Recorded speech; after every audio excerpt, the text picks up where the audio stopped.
উত্তরবঙ্গে ঝড়ে ক্ষতিগ্রস্তদের বাড়ি তৈরি করবে প্রশাসনই। নির্বাচন কমিশনকে টাকা আটকে রাখা নিয়ে প্রশ্ন মমতার। বিজেপির অনুমতির অপেক্ষা না করে অবিলম্বে অনুমতি দিতে অনুরোধ কোচবিহারের সভা থেকে। এই যে ক্ষতি হয়েছে ৫,০০০ বাড়ির, আমরাই করে দেব। শুধু ইলেকশন কমিশনের কাছে রিকোয়েস্ট আছে, এটাকে ঝুলিয়ে রাখবেন না। মানুষগুলো রাস্তায় পড়ে আছে, স্কুলে পড়ে আছে, তাদের টাকাটা দিতে পারলে সরকার প্রশাসনের হাত দিয়ে দেবে, তাহলে ওদের বাড়িগুলো হয়ে যাবে। আমরা বাড়িগুলো করে দেব, এটা প্রশাসনের সিদ্ধান্ত। আমি এখন যেহেতু ইলেকশনে আছি, এটা প্রশাসন করবে। কেন আটকে রেখেছেন?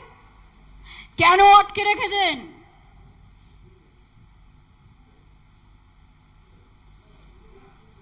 বিজেপি বলবে তারপরে ছাড়বেন? তো বিজেপিতে বলছে ১০০ দিনের টাকা দেবে না, দেয়নি। আপনারা শুনলেন মুখ্যমন্ত্রী মমতা বন্দ্যোপাধ্যায়ের বক্তব্য। যেহেতু নির্বাচনী আদর্শ আচরণবিধি চালু হয়ে গিয়েছে, ফলে সেই কারণে রাজ্য সরকারের পক্ষ থেকে ওই যে ঝড় বিধ্বস্ত এলাকায় টাকা দেওয়ার ক্ষেত্রে যে বিধিনিষেধ রয়েছে, সেই কারণেই নির্বাচন কমিশনকে অনুমোদন দেওয়ার জন্য আজ দাবি রেখেছেন মুখ্যমন্ত্রী মমতা বন্দ্যোপাধ্যায়।